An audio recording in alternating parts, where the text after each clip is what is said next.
Back from the dead.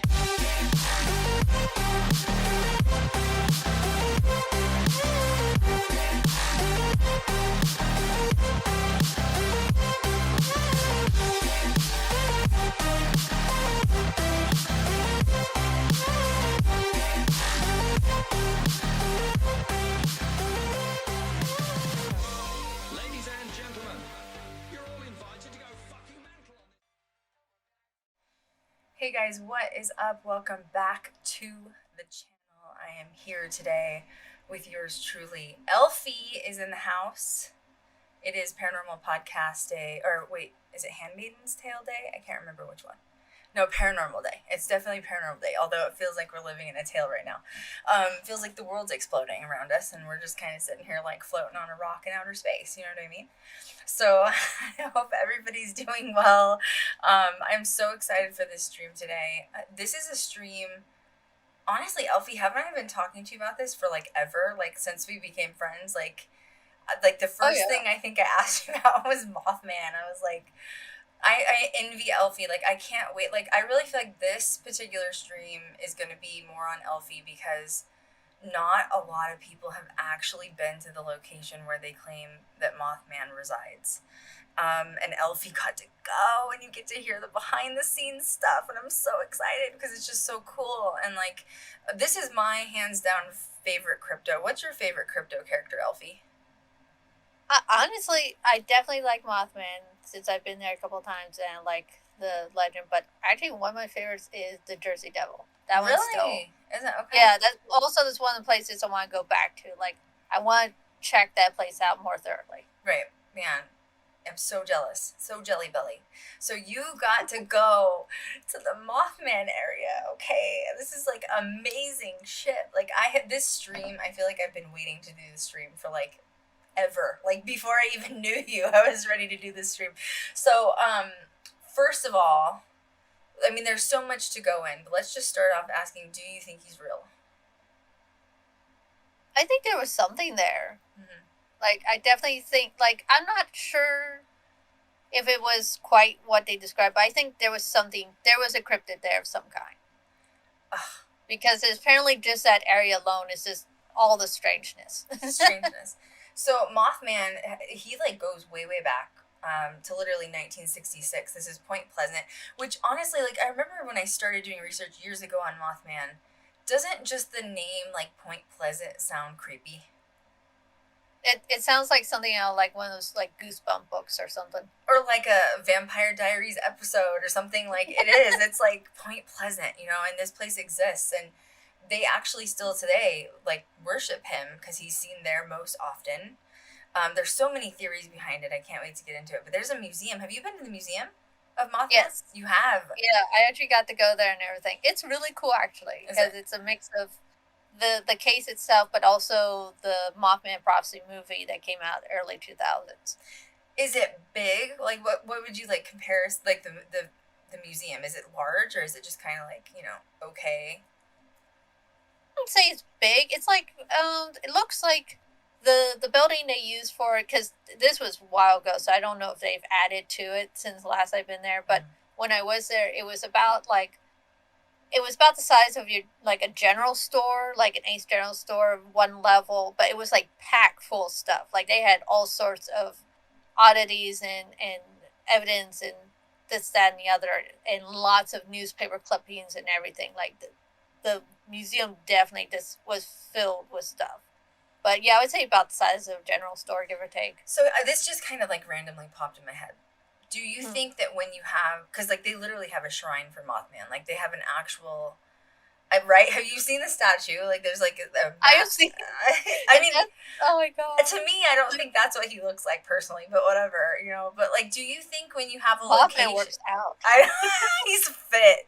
Except there was like, a meme for a while. I don't know if you saw it. They had like a picture of Mothman's butt, or like it was a meme, and like it was just, yes, like I remember that. it was like this turned in like insect butt, and like everyone was making fun of him for it. And I was like, but like, do you think when you have a museum who is literally collecting every single piece of everything, including a shrine, do you think that attracts it to that location?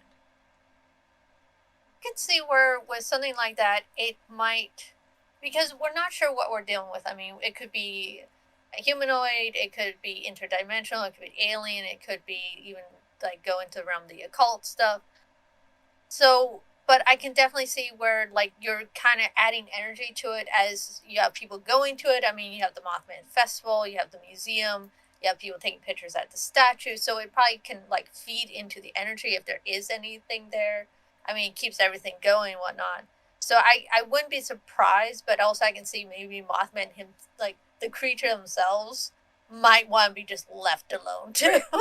Like stop it, just stop A it. lot like the Bigfoot theory of like they just don't want to interact with humans at all. Like I can't say I blame them. He's honestly. like, I don't blame them. Yeah, I don't. Like we were texting in group chat today, and we were like, the energy's weird today. Why is everybody acting weird? And we're all like, we don't like people. All three of us are like, I'm just done. I'm just done. I'm just done. So Mothman's 7 feet tall, so that's large compared to like a human. You know, like a normal guy is like the highest is what 6'1" ish, so about another foot on top of that. Okay, yeah. 12-foot wingspan, that's massive. But what he's known for is the glowing red eyes, gray in appearance, but it's always usually nighttime.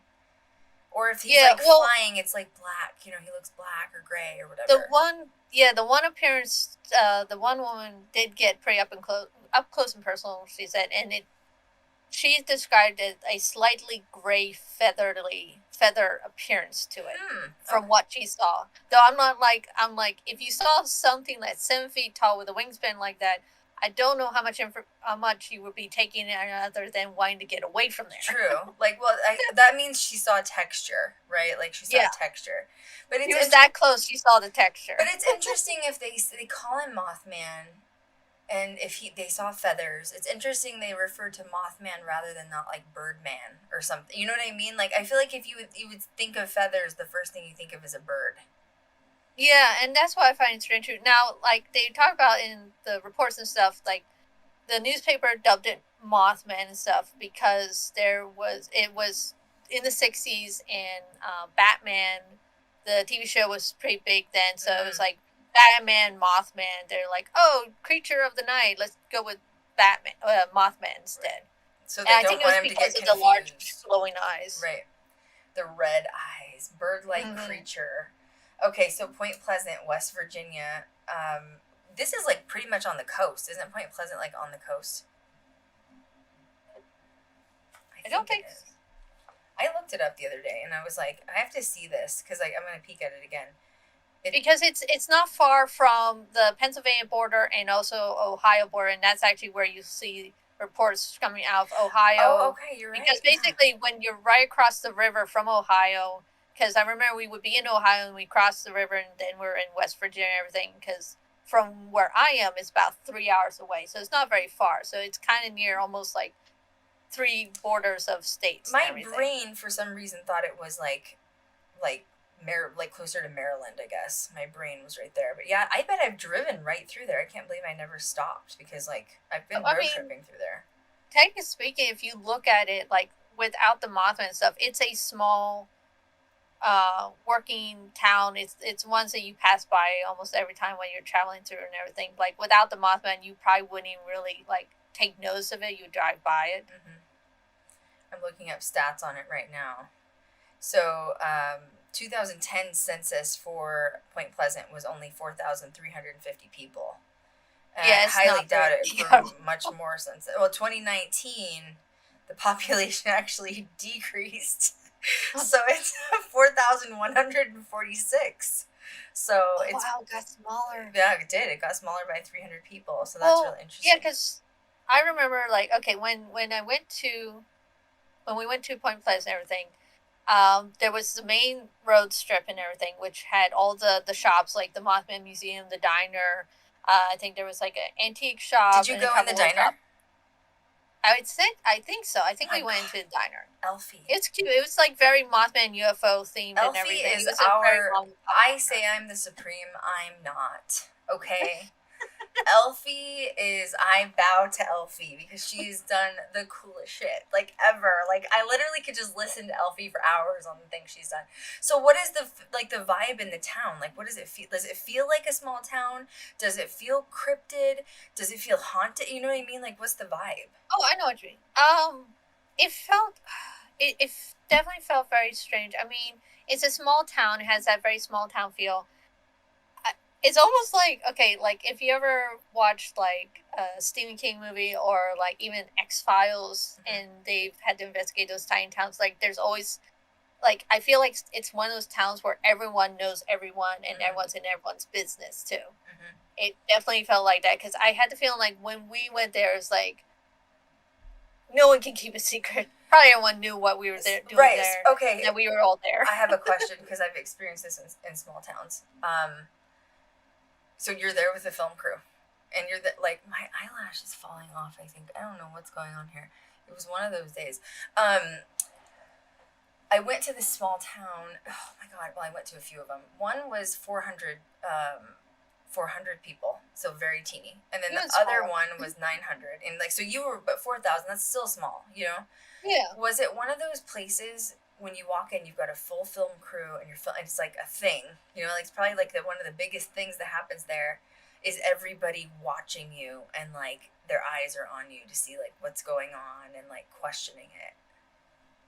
I think to some extent. I mean, like, granted, this place was already used to people coming in and investigating the case and even the Mothman Festival itself, so they were kind of used to camera crews probably coming in doing the usual, oh, it's around Halloween, it's around the anniversary, okay, let's do this and everything. But it was definitely one of those, when we would talk to people, I felt like, if I remember correctly, everyone's like, oh yeah, you're here for Mothman. Right. And like there was some people like, I feel like almost like they had memorized what they were going to say, because they got the usual like 20 questions of what they thought about Mothman, were you ever a witness, what do you think of this place, what do you think of the curse, so on and so forth. So they already had their answers already. So it's like, because when you go investigate, there's like still a few witnesses still alive, and they've been probably talked to 100 times, and they're like, yep, let's do this, I'm ready, let's do this again. Right. They're like, yeah, I know what I'm talking about. It's like, I was thinking about though earlier before we like chatted about this, I was like, oh my god, remember when we talked about Loch Ness and how Loch Ness is literally like their economy, like they have to have that for their economy? I assume it's similar with Mothman, don't you think? Oh yeah, totally. I think Mothman is definitely one of their like cornerstones of their tourist economy and everything, because if I remember correctly, we had to go over the river to the other side, technically I think in Ohio, to stay at a hotel there. Really? Because I don't think there was any hotels on that side of town, if I remember correctly, or at least not one's big enough for everything. Because I remember we had to cross back and forth on a bridge, Right. A few times and whatnot. I'm looking at. So it wasn't a very big town. So like that is their moneymaker right there, is Mothman. Wow. It's kind of like, so I've been to, if you go like a little further, obviously this is West Virginia, but up into Kentucky on like south side of like Cincinnati, there's the river, and so on one side is Cincinnati. You have the river, the highway, and then you have Wilder, Kentucky. Wilder, Kentucky is where Bobby Mackey's is.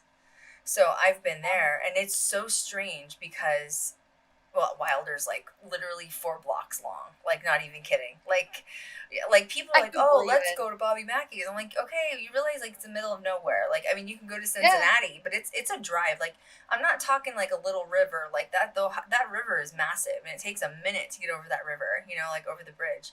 But Wilder's so little too. It's the same. Like, I've had people that are like, oh, I'm going to stay. Like, we haven't booked a hotel yet, but I'm gonna go stay somewhere by Bobby Mackey's. I'm like, there is nowhere to stay. Like, what hotel? Where's the hotel? The closest you're one? either in Lexington, which is like an hour and a half south, or like you'll have to go to Cincinnati. And people are like, oh, there's no way. There's got to be a hotel. Like, there is no hotel. Like, you understand, these small towns, when you've been like, and that's why I wanted to ask you what the vibe was in the town, because I've been to small towns to film where you're talking like I said, 400 population, 900 max, and they will like, we were filming B-roll in this one area downtown Paoni, Colorado. I've talked about it before, and they literally called the police on us.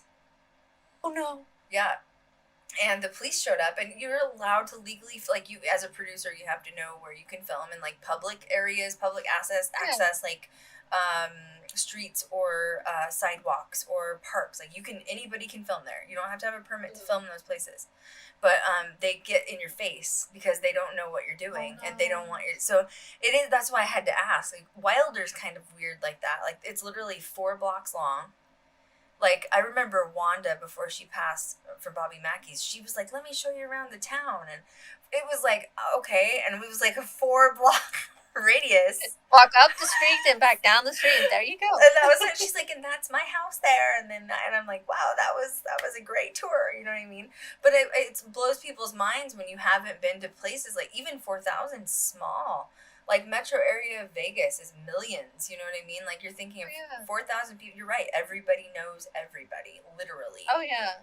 And a lot of these people, I believe a lot of them are families and family members. Because, like, when you talk to them, a lot of them, even if there's not many witnesses still alive today, there are relatives, there's family members that remember, there are people that are related. I mean, a lot of them have multiple generations there. So it's a very usually tight-knit town. And it's very interesting because, like, where I live, it's like you have kind of like State College area, but then when you go outside of it, you got little, like, pockets of towns similar to this that you pass by, and you will, if you blink, you miss it. So it's not.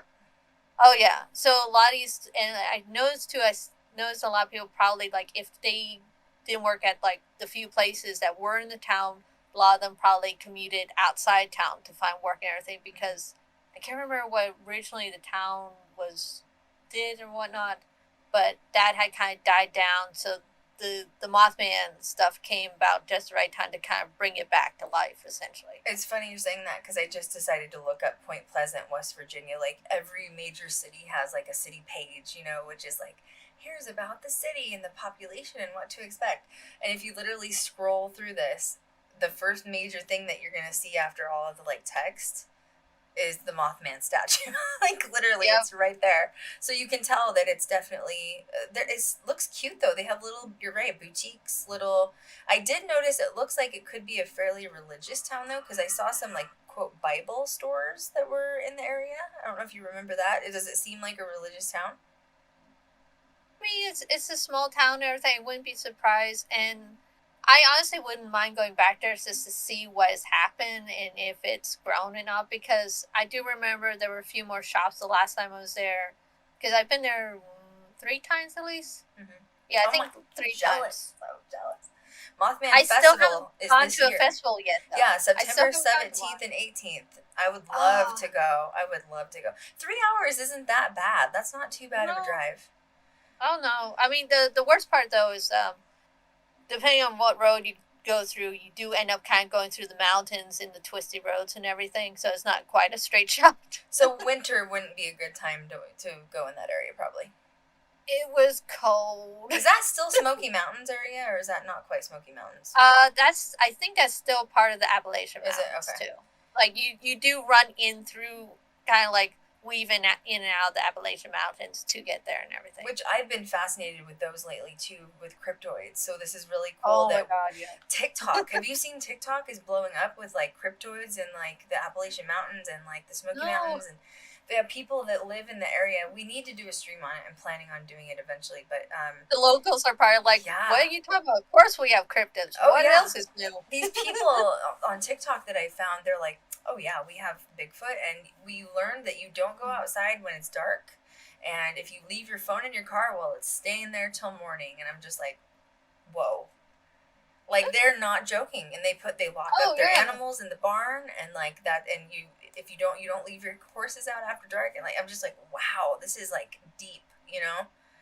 Oh yeah, the Appalachian Mountains get very interesting. Like, I live on the edge of mountains, but I don't like live in the mountains. Like, there's a definite difference between, like, I'm in the valley of Center County, but then there's a difference between being in the valley and then being in the mountains. That's a whole different ball wax, and there's so many different folklore and cryptids and creatures, and they're like, yep, that's just a thing. And it is. It's very, like I said, I've found these people on TikTok, and they're just like, as a matter of fact, it is a thing. You know what I mean?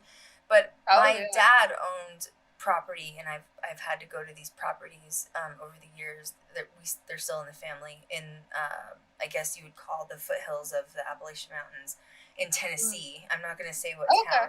And I've had to go to these properties to check on them and stuff. And it's not just cryptoids you need to worry about. It's some of the people. Oh, yeah. Sometimes it's the smaller town areas. It's not just the towns. There's actual people. What did Kat The call mountain people and the mountain everything. people? Yeah, Kat Yeah. talks about there's people in Vermont that live that way too, like in the mountains, like off the grid, not even in a house. And like this is where you get the whole conspiracy theory of that they're like camping out in the parks, and they're like the savage like people that are like cannibals or whatever. But I think that's getting a little steep, but I will say that there are, yeah, it can be unsafe. I will say that, especially knowing. Yeah, there's definitely like mountain people up in the Pennsylvania Appalachian Mountains and everything. It's usually one of those like you kind of have to use your common sense. Like if you see a dirt road going off somewhere and it says private property, don't go. Don't go. Just don't. Well, and not even that. Other creatures too.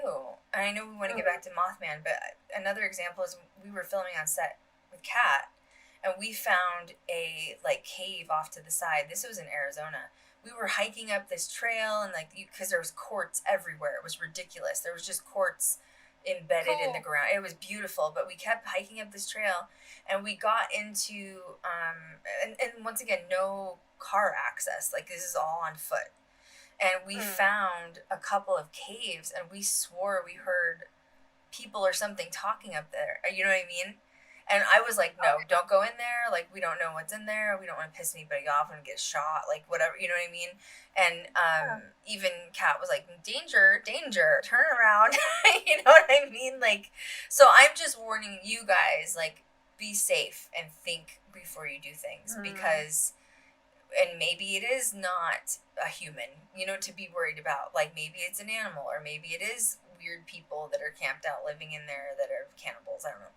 So, yeah, but when you get densely foresty mountains, yeah, you don't know what to expect. You don't know what's been living up there forever. You know what I mean? Yeah. I mean, we still have wildlife. We have wild preserves, and we have dense forests up here, especially if you go further north and whatnot, that are... You're close to Penn State still, right? Yeah, we're close to the center of Pennsylvania, but when you go further up north and you really start hitting the mountains and the dense forests, we have like wildlife preserves and everything. We also have a huge caving explorers in the area too. I mean, because what is that called? Spelunking or something? Yes, spelunking. I think. Yeah. Oh, sorry. But there's still cave trails that are being found. I mean, they still find routes through the caves every year. There's always new ones being found, and there are people who actively like go through. And some believe that there's cave tunnels that would probably take you from one end to Appalachian Mountains all the way down to the end of it and everything. Oh man, yeah. Larry just said the hills have eyes. That's how Kat explains it. Oh God, no. Yeah, no, thank you. Kat says you have to be safe with some areas of Vermont because she lives in New Hampshire, and it's sort of the same. There's just, like you said, you see a dirt road that leads to nowhere, be very careful, just don't. going that direction, if you know what I'm saying, because you just don't know what to expect. It's true. Okay, so... And make sure you have a vehicle that actually can take a dirt road, too. Yeah, how do you feel about, just a random question, how do you feel about, like, if you're investigating, filming cryptoids or anything, really, do you think it's safe to take weapons with you? I'm not saying a particular weapon, but do you think you should take armed something, even if it's like a knife? I mean, I could definitely see... It's one of those where I feel like, because most of the time when you talk about cryptozoology and everything, most of the time I feel like people should take some classes in, one, self-defense, but also in wilderness self-defense survival. Against... I might come up on a Yeti. I have to make sure I can black belt that shit. You know what I mean? But also, like, wilderness survival, too, because most of the time people are like, yeah, I'm going after a Bigfoot. It's like, there might be bears out there that will maul you before a Bigfoot even ever comes your way. Or a moose stampeding you, for sure. Oh my God, the moose are worse. Yeah, the moose are... But, yeah, moose, deer, bears, like the wildlife in general, though most of the time they want to stay away from people, but if you get in their territory and you piss them off somehow, it's like wilderness survival would probably be a good thing to take a few classes in doing cryptozoology if you're going like full into the woods and everything. But also just survival in the woods, like camping, very basic, like basically like Boy Scout stuff, so that you don't end up like falling off the side of a cliff while you're trying to look for a Bigfoot. Right. I do get worried about that too when you think about it, because I think in some of these, walking around with expensive equipment. That too, and tons of people, your whole crew with you, you're responsible. But I've been to locations where I don't know how to explain it. I guess and maybe you can confirm this, where it feels outdoor, especially, is like vortexes or like portals. Yeah. And I've been to locations where we're investigating and we get lost and we're not even far. And it's not on purpose. Yeah. It's the portal or the energy in the air, and you get completely like discombobulated, and you literally like can't. You're right. What do you do if there's an emergency and you have to like camp out for the night or something? What do you do? Oh yeah, come equipped. You have to be packed. Also, it's like it's so easy. Honestly, especially if you're in virgin forests or like very camped forests, like woods that aren't usually used in trails and stuff. Like if you go off the trail, if you go deeper in the woods and everything, that's when you can really get disoriented or turned around. And it's one of those like you should know some basic like following the stars or ways to get out of there alive, because it's not like just going on a trail and you just follow the trail to the end, you're good. Most of the time when people do their like cryptozoology searches, they're going off the trail deep in the woods. I mean, earlier when I was talking about Jersey Devil, the Pine Barrens, some of the Pine Barrens has not even been fully explored because it's so dense and so rugged and everything that people haven't completely explored the area or know what's there. So there's a lot of possibility of danger just from the environment and not even worrying about anything running into you or whatnot. So it's one of those like common sense. I agree. This is why, I mean, and I love Mothman. And reflective gear. If I got, reflective gear and like some yarn with Cat so that you can just like mark everywhere you walked. Cat, we need your yarn. Finally, we have a necessary need for your yarn. But, That's crocheting something. We needed the yarn for something. Cat's crocheting Bigfoot, that scarf, you know what I mean, over in the corner. Like, Cat, we need the yarn. Yeah, we needed that yarn. What are you doing with it? But that's why, I mean, I would do it. I would absolutely go investigate Mothman. But I really don't like outdoor locations for this reason. And it's because you get lost. It's dark. I've done outdoor locations. That's why. So, and you have to be careful. You don't know what the wind is going to sound like over EVPs and when you're trying to film. And like I told you I went to this one haunted location in Colorado Springs, and it was off the trail, and it was a hike, and it was a hard, you're right, you're carrying equipment. It's a lot of physical, that you have to do physically, prepare your body for. You're right. Sliding down mountains happens. It absolutely happens. Like Josh Gates. Oh, I can only imagine the insurance on that alone. That's true. Their liability is like $18 million just in case. You know what I mean? I mean, I remember a few times. Okay, I apparently, because being the witch is like, will chuck you into the woods. You're a witch, he'll talk to you, whatever. There were so many times I was thrown into the woods and everything. And the wood, like you said, the woods is difficult to film. Like, audio is a pain in the neck. It is. I mean, because they're trying to catch you talking. They're trying to catch your audio, but also trying to make up for the fact that even if it doesn't seem like it's windy with the mics and everything, you know how it's like the mics will pick up everything. The cricket farts, you'll hear it 100%. Oh yeah. So then you like hear like, because then you have like the camera crew trying like off in the distance, trying to be out of the way, not on I'm laughing because it's so true. And then they're like, they stepped on a branch. Sorry, that was me. Oh like, was it Bigfoot? Like, trying not to move, and then you're freezing and everything. Yep.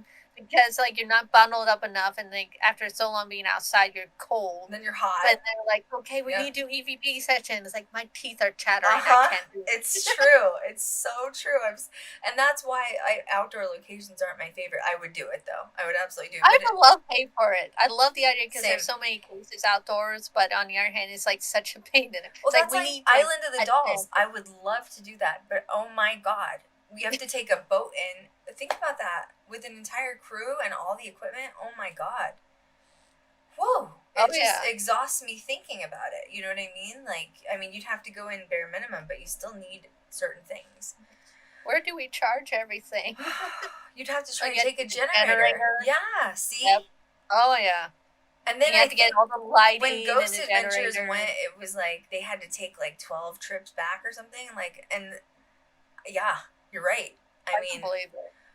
And then the mosquitoes, like you have to think ahead of everything. Then the bugs dropping from the dolls, like yeah, I mean you have to think ahead big time. And then if you get stranded out there, yep, a tent, like literally, and like oh god, the pain. It's so much easier just to go to indoor location. But then again, you're right, you do catch really cool stuff. Okay, so let's talk about Mothman. So the very first experience of Mothman was 1966. Do you want to talk about it? Okay, so with Mothman, like, it's a very short window because it's between 1966 and 1967. So 1966, November 12th, 5 men nearby the town of Plandian were digging a grave, apparently, and they reported seeing a man-like shadow flying overhead. So this is, like, apparently the first, like, documented sighting of it that people said and everything. So it's like they were digging a grave and they see this big shadow fly over or whatnot. But it's not until November 15th where we get the more famous one, the one that everyone more talks about, which is the couples Roger and Linda Scarberry and Steve and Mary Mallet, who were chased by basically the 7 foot tall giant wingspan flying creature near the TNT area. That's the big one that everyone talks about mostly. Mm-hmm. And this one, I don't know. Roger and Linda Scarberry. Like it's that old thing of like there's no coincidence. You know what I mean? Like they were right where they needed to be at that time with that last name Scarberry, and Mothman was like, "There's the Scarberries. Let's go down and see what they're doing." Yeah, apparently they were driving down. I can't remember if they were like I think they were heading back home or something, and they just see basically they would describe I believe behind them this large wingspan creature and these glowing red eyes, and they're just chasing it, being chased by it. I guess what surprised me more was how low it was and how much it was able to keep pace with the vehicle, and they were going like 50 miles an hour, 55 miles an hour, and it was just like keeping pace with them and everything. That I would want to see, honestly. Like I would be in awe of it. I'd be in awe of it. And this is the TNT area, so this is the area that you got to go investigate. Yeah. Oh yeah. That place is cool. I would definitely go back there, maybe in more pleasant weather, but I definitely go back there. Yeah, spill it. Like I want to hear. This is like I know we have more to talk about, but I want to hear it. Like throw me, because I'm sitting here dying for this story. I want to hear about it from start to beginning. I'm ready to go, or start to finish. I'm ready. It was okay. So like, is it big? How far out of Point Pleasant is it? You know what I mean? Like, what's it like? If I remember correctly, it was a little bit far out from the town of Point Pleasant, because the last time when we went there, we kind of went, like, took a side trip because we were heading to another event, and we're like, hey, we're passing by Point Pleasant, let's go check it out. And it was like summertime, so it was a little more nicer weather, we could go out and about. So it was a bit of a drive from the town itself. And then when the TNT area is actually very large area. Like it's how many acres? Like 6,000 acres, something crazy. Like is it really? Yeah, originally started 8,320 acres. Wow. And the wildlife preserve that it was turned into, I think, uses about 2,700 of that acres. They turned into a wildlife preserve. So that's the area that we were in. They were checking out, because that's where you would find what they called the igloos. Right. And what they were basically these large concrete mounds that were covered in grass and such to kind of camouflage them during their use in World War II. And they were used to keep the TNT and ammunition during their use during the war and everything. Are they, so like, you say you're on, like this portion of it is like a wildlife refuge. Is it very secluded where these are? It's definitely off the beaten path, if I remember correctly. Like, we had to go off the main road, and then you hit a dirt road, and then you're, like, driving forever before you finally get to the area where you then start seeing, like, some of the igloos, but then you also see the leftover buildings, the concrete buildings. Like, it's kind of cool looking because it's, like, these industrial buildings that, like, nature has kind of taken over, and also the wildlife preserve has been keeping some of it while they've been cleaning up as well. Okay. And there was, like, active bombs there or something, right? And they had to clean part of them up. That's why part of it's not accessible. There might be, like, ammunition or something. They're not really sure. Is, like, what I think I read online. I think they had to do some cleaning. What was their main concern was there was still contamination from the making of the ammunition. That in the 80s, was it 80s, I think? Yeah, in the 80s, they did, like, soil tests and water tests, and they found it was very high contamination. So this is why it became a little bit like Chernobyl, except not the same way, but, like, very... Not quite that level, right. But, like, it was definitely... I would like to go there, too. I'm fascinated by that, too. Oh, yeah, and nature had already started taking over, but they just noticed there was still a lot of contamination there, so they had put a lot of funding into trying to clean it up and trying to correct the damage basically made in so the area. Little huts, do they seem stable still, like, when you were there? Yeah, they were pretty still solid and everything. When we went inside one of them, there was obviously leakage because there was, like, water in some spots of it. There was also, I think, cans or canisters kicking around too. They weren't, like, completely cleaned out. I mean, there wasn't, like, any ammunition or anything like that, but there was, like debris, because you could kind of tell that obviously people have probably gone there and hung out, and, you know, the usual, like, hangout place and everything. Oh yeah, totally. Obviously people had used it for partying and everything. Mothman's like, yeah, this is exactly where I want to be with you people. No, I'm just kidding. They were so cold though. Like, we would go. What time of year did you go? I want to say it was fall to winter is when we were filming, if I remember correctly. And it was so cold in there. Like, we were pretty well bundled. Like, all of us had, like, pretty heavy jackets, but just standing in there, and there's absolutely no insulation. You have concrete around you, everything. It felt even colder inside the igloos than was outside of them and everything. And then you had to deal with also, we had, like, you have tall grass everywhere. I mean, it is literally a wildlife hunting preserve and everything. So it's like tall grass, forests.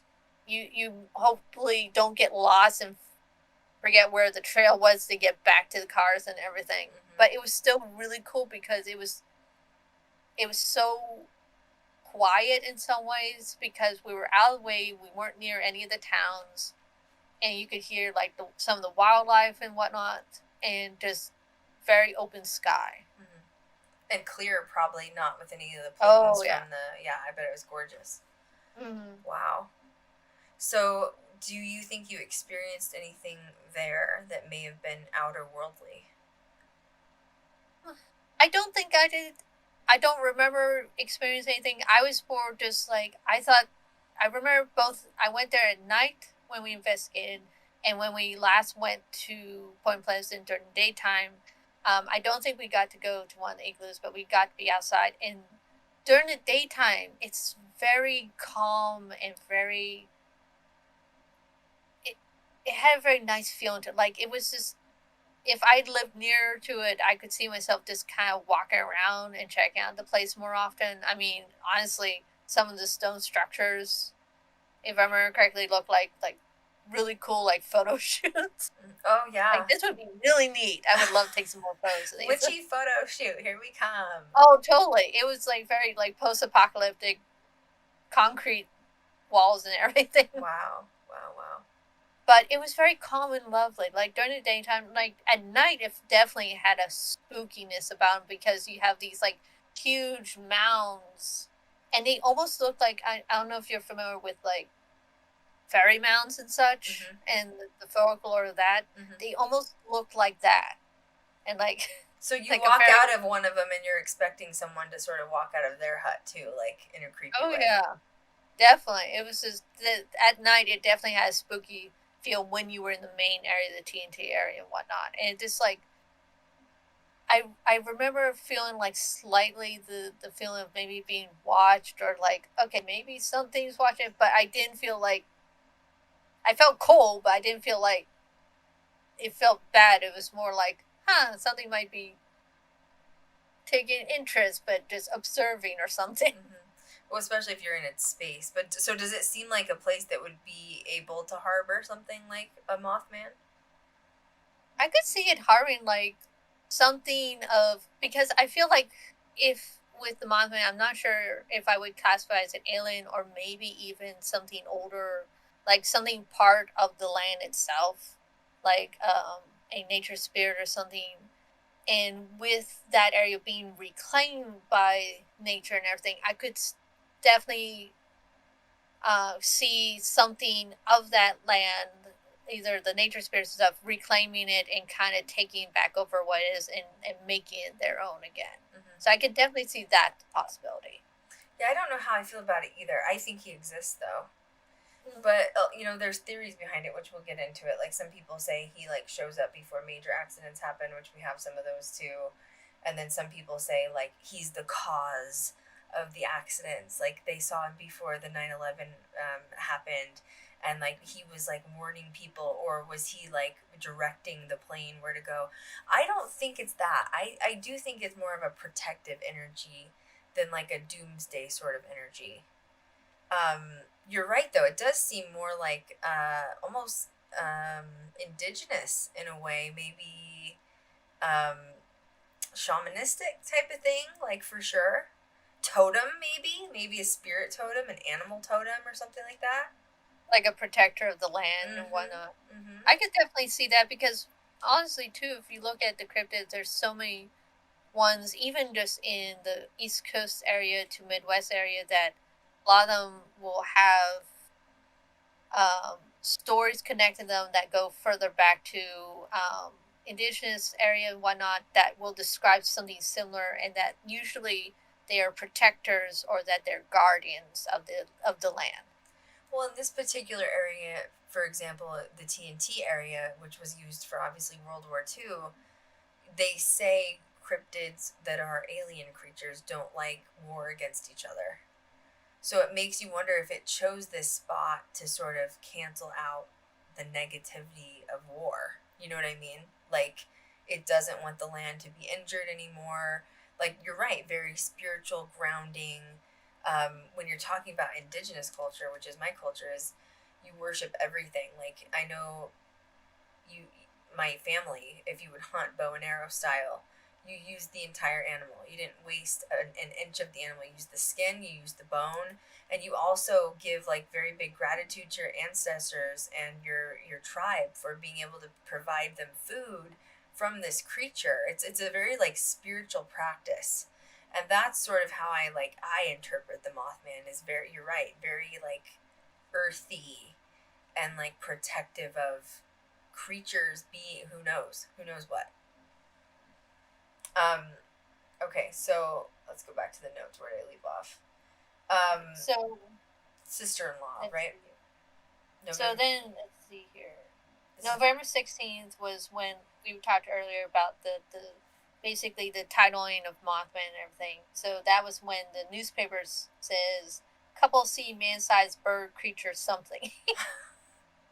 Couple saw something weird. It wasn't human, but this blew up. It was on newsstands everywhere. Blew up. This would be big. I mean, because like even back then, even if there was like an industrial, because you had the TNT area and you had working area, something like that on the front page would catch everyone's attention, because you have to think too, they didn't have social media back then. They only your news was mostly through either like the late night TV news or your newspaper. So like everyone probably read this. Everyone knew exactly who these people were and everything, and everyone was talking.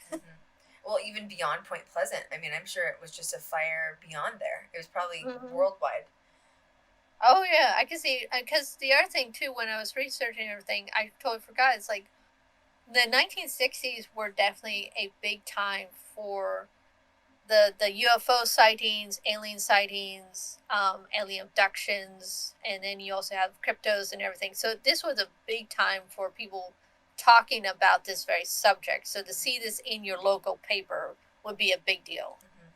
I think it's fascinating. I'm fascinated by it. So everybody says it's over 6 feet tall.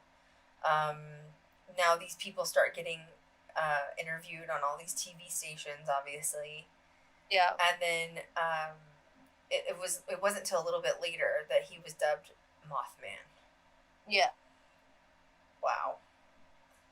So now we're going to fast forward December 15th, 1967. This is another famous thing that happened with Mothman, which is the famous bridge collapse, Silver Bridge collapse. Basically, this is where the conspiracies start with Mothman of either A, he's an omen, and he's like, people die when they see him, or B, he's a good figure trying to warn people before it happens. Oh yeah, and that's what I find interesting, because like before that, when you read some of the accounts of the witnesses, they just talk about large flying creature flying overhead or flying nearby, or they see it and everything. They'll encounter it, but nothing really necessarily dangerous. Like they don't necessarily talk about it attacking them. It's more like it comes near them, it flies by them or anything, or they witness it, but they don't really talk about anything of it trying to hurt them. But like you said, yeah, then you have the 1967 Silver Bridge collapse, and then suddenly someone decides to put two and two together and like, oh, there has to be a connection now. Well, this was also when the famous picture was captured, right? Which is basically looks like there's a creature under the bridge side, or like hanging on the bridge side. And it was captured before the bridge collapsed. A lot of people died, didn't they? 46 people died on that bridge? Yep, 46 people in their vehicles trying to cross the bridge, as in basically just like fell into the river. God, that'd be a horrible death, wouldn't it? And I think it was the collapse failure, single eye bar suspension chain was the defect that caused the collapse to happen. Yeah, the whole bridge collapsed. Wow, I'm just reading it too.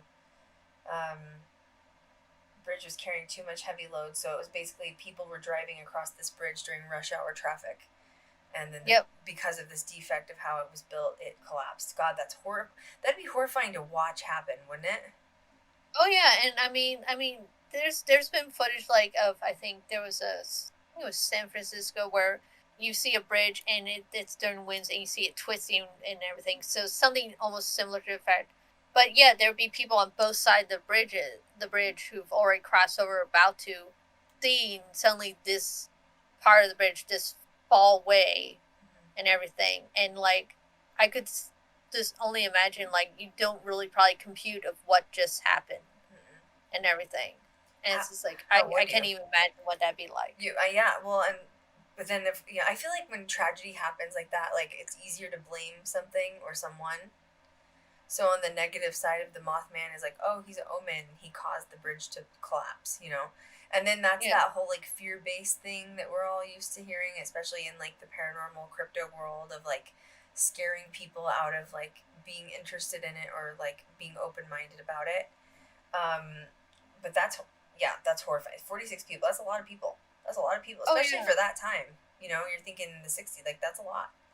That is a lot of people, and a lot of people who people knew in that area, no doubt. Like, this would probably be people, if it was people going to work, they were probably commuting to work and everything. So they were probably, some of them were locals. So there were people of that area who knew someone who died on the bridge and everything.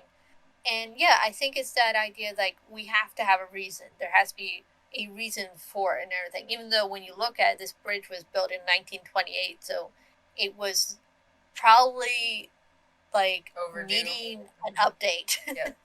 It's a little for overdue. how much traffic now was on compared to 1928. Well, right. Like vehicles became more common over time, and it did. It probably. Oh God, that's horrible. That alone, though, like if we were talking about paranormal and we were talking about studying electromagnetic fields, which is literally like everything we do, what kind of energy does that create in a city like that? You know what I mean? Like you're talking about a serious, massive tragedy of not only a physical concrete bridge collapsing, but now you're having massive bodies of vehicles falling into the river. And just think about one vehicle when it falls into a river. Imagine 46 cars. There's probably not that many because there are probably 2 people to a car, but a massive amount of giant chunks of metal plunging into. I mean, then the people are drowning inside the cars. So think about the electromagnetic fields and energy that's now created within this town. And like that's definitely the loop of like the permanent loop that just stays with being like a residual haunt of just tragedy when it happens like that. So that alone could honestly, it's sort of like the Stanley Hotel sits on quartz crystals, you know, and it's all these mines of quartz and copper and everything else. And everybody says that's like the magnifier or the thing behind, you know, why the Stanley is so haunted and you're able to experience so much up there. This is sort of the same thing. There's so much tragedy that happened in one place. It makes you wonder if these crypto characters are attracted to high levels of electromagnetic fields. I mean, I think it's an interesting theory. Well, that, and also you have to think too, it's like a scar on the town. It's something that rippled throughout the town.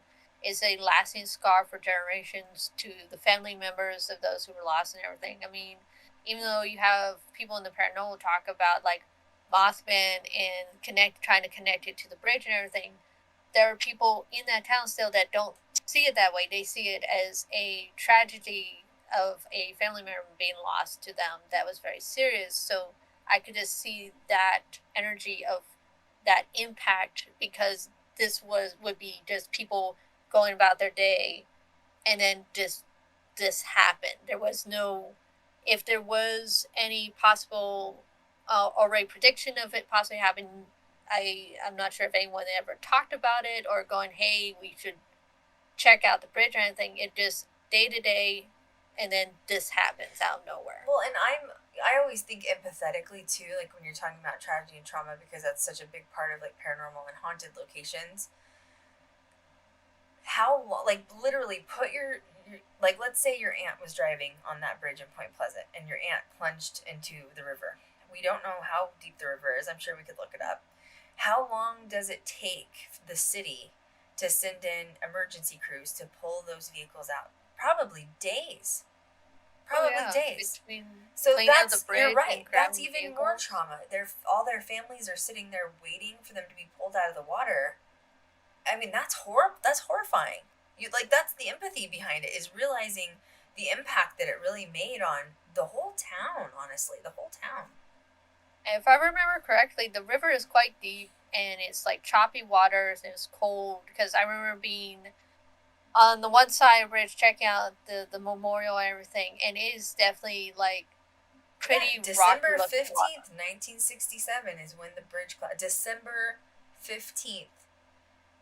That's cold. Yeah, that's cold. Like, that was probably icy water.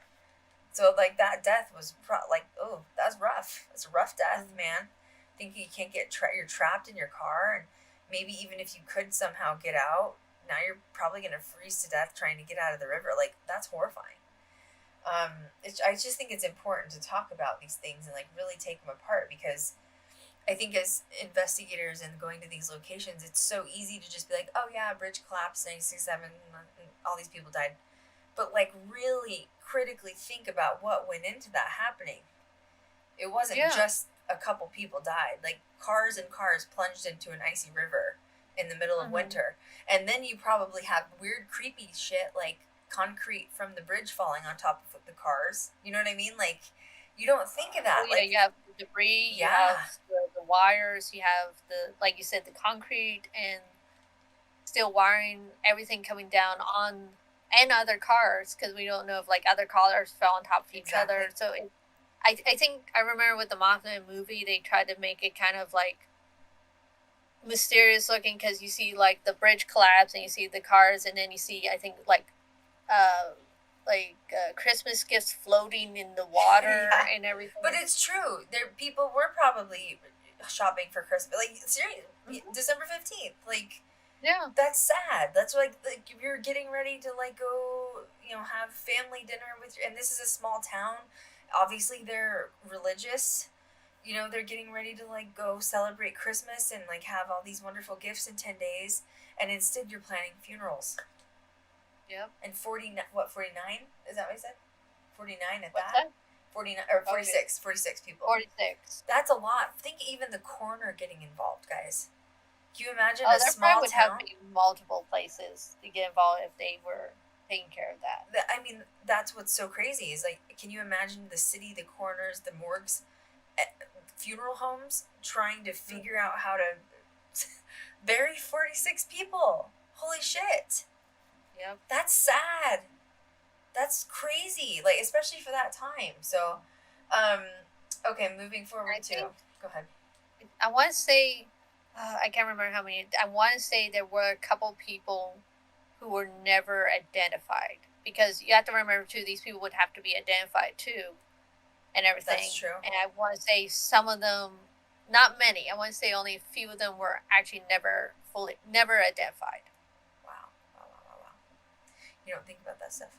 I think we had a question because Kat pointed out, could Mothman be an interdimensional being?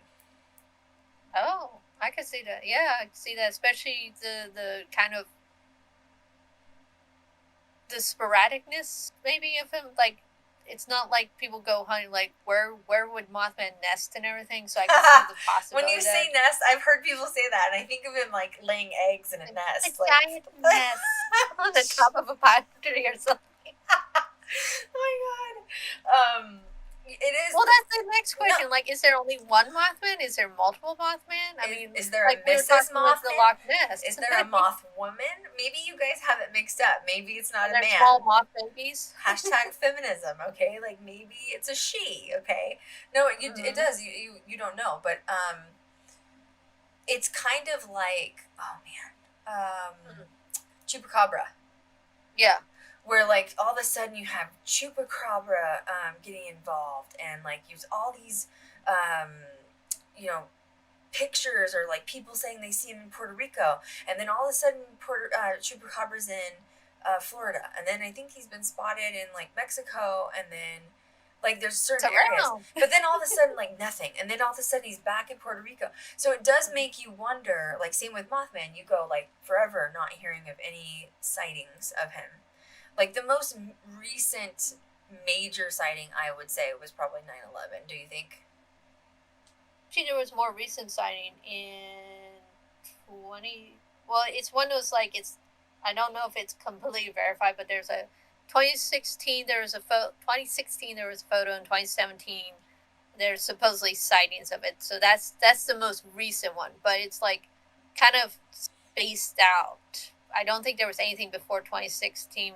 And like after the 9/11. It does mean interdimensional. Could be comes in and out. You don't know. It's sort of like the Bermuda Triangle and like the Alaskan Triangle of like where all these like ships disappear to and where all these planes disappear to, and like there's more people that disappear in the Alaskan Triangle than the Bermuda Triangle. So it does make you wonder. There's portals going on. Are things interdimensional? Because you have like also you have all these reports of like the UFOs and the ghost lights and everything. So you have all these things that also match up with usually, like you said, Bermuda Triangle or Alaska Triangle, and like kind of these dimensional things that just kind of pop in and out in this like general area outside of Point Pleasant, but near it and everything. So I could see it connected with that and everything. I mean, John Keel definitely went into the UFO angle of it and whatnot. I have two questions. One person said, A-Klein said, I loved all of my previous videos. I don't think there's any missing. I know that a couple weeks ago I had a podcast I had to delete because I was getting comments saying that the audio was bad on it, and I still haven't updated that. But other than that, I think everything should be up. Like, someone else said, "Do you ever go on investigations?" Yes, I can't talk about what we're doing in the future because we're doing it in private. Uh, but what we did recently, we've won 4 film festivals with our last investigation. Yep. And it was really awesome. We went to a haunted location in Arizona. And so, yes, we do go on investigations. But we like to talk about this fun small stuff. towns. Yeah, that was... I don't want to go back there, to be honest with you. It's honestly, the small towns in the middle of nowhere places get some of the best evidence and the best, like, folklore and legends. And it's just, like, you kind of have to adapt to it. But, yeah, unfortunately, you end up, most of the time than not, in the middle of nowhere. But you get the best stuff. It's true. But there is a lot of haunts out there. There's a lot more to be found and be seen. And, like, for me, I get sick of seeing the same big locations over and over again. Yeah. And I don't get me wrong, I'd love to go to those too. But I think that you don't need to go to all gigantic locations because it's just too much. With small locations, you're right. People haven't seen them. People haven't seen these. The towns are literally on fire with energy, and you're right. Sometimes you can get better investigations and evidence out of small locations than you can some of the ones that have been overdone so much. Oh yeah, I would love to honestly discover a couple places that have not already been on, like, a tour guide or in, like, 10,000 books. Like, I don't mind. I love finding the local legends, like the ones that you usually find in the self-published local author stuff, like, and like those hidden nuggets of locations that haven't yet been really hit, that haven't been over investigated. Like I said, those are always fascinating because then it's a lot more fresh, raw information that you can really go through instead of having all the layers of now, like, well, someone saw this and someone saw this and someone saw this on these investigations. Now you have to sift through that to find the real stuff. It's true, but I also think that when you're talking about, like, crews of people, like, if Kat, Eilfie, and I go somewhere to investigate, and even if it's like the Stanley Hotel, it's been overdone 1,000 times, we would still come out with different evidence than other people have. Because it's all about your energy and what, like, energy you're muting with when you're in that location. So that's the good part about these different locations is there's so many opportunities depending on, like, I've even known friends that go ghost hunting with different groups of people different times, and they'll go to the same place, different groups, and they come out with just totally different stuff. And it's just because your energy interacting, especially us with 3 girls going in, who knows what would happen with some of these locations. It'd be very different than what we've always seen on TV over and over so many times. Yeah. Oh yeah. And also, like, this is one of the things I enjoy doing too, is the idea of, I don't mind having surface level information about a place, but I kind of like going in there without too much info to front load, and then maybe afterwards doing the research, because I feel like when you front load yourself, then it's like you're not sure, am I experiencing this because it's actually happening, or because I'm expecting it because everyone else has told me you'll experience this. That's what happened with the pilot. We were prepared because it was native ground, it was indigenous culture, and we actually didn't really get any indigenous EVPs or anything like that. It was all miners and coal workers. But it was good to have that information because we were still able to communicate. We wanted to make sure they knew we had our story right. But you're right, we came out with totally different evidence that we weren't even prepared to have. So, but that's what Eilfie does for our future locations. Eilfie's always doing our history for all of our locations. And then she does our, like, creepy occult stuff. So I always want to, and that's what you guys love too. You guys are always like, oh my god, Eilfie was the occult specialist. She was always doing weird, creepy witch shit on Paranormal State.